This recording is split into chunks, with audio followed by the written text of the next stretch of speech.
જાબાઝ Umreth police સ્ટેશનના PI SH Bulan અને તેમની ટીમ એસએચ બુલાનના નેતૃત્વમાં આરોપીઓ કોઈપણ છત નીચે છુપાયેલા હોય બચી શકતા નથી।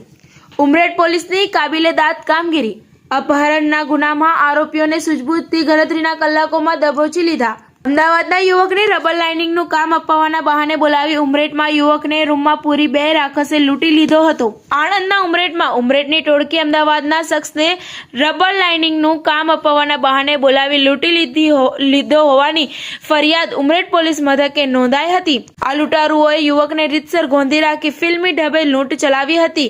અમદાવાદ દસક્રોઈમાં રહેતા ધવલ હર્ષદભાઈ ભટ્ટને રબર લાઇનિંગ ઉમરેઠ બોલાવ્યા હતા, જ્યાં દિલીપસિંહ તેમને મળ્યો હતો અને પછી તેના ચિતલાવ ગામ પાસે એક મકાનમાં લઈ જઈને ધવલભાઈની ધર્મેન્દ્ર નામના ઈસમ સાથે મુલાકાત કરાવી હતી। ત્યારબાદ દિલીપસિંહ દવાખાને જવાનું બહાનું બતાવી રફુચક્કર થઈ ગયો હતો।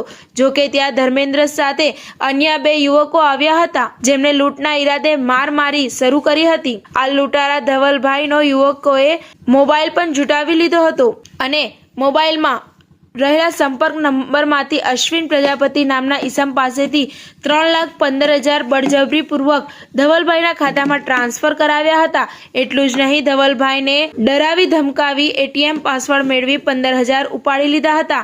આ લૂંટારુઓએ ગાડી લઈ ભાગી ગયા હતા। ધવલભાઈએ દિલીપસિંહ, રંજીતસિંહ પરમાર, ધર્મેન્દ્ર, સુરેશ, રાહુલ વિરુદ્ધ ઉમરેઠ પોલીસ સ્ટેશનમાં ફરિયાદ નોંધાવી હતી। આ સમગ્ર મામલે ઉમરેઠ પોલીસે આરોપીઓને ઝડપી પાડવા ચક્રો ગતિમાન કર્યા હતા અને ગણતરીના કલાકોમાં જ ઉમરેઠ પોલીસે આરોપીઓને દબોચી લીધા હતા। TV18 ન્યૂઝ નેટવર્ક સાથે બ્યુરો હેડ બસર મલિક, આણંદ।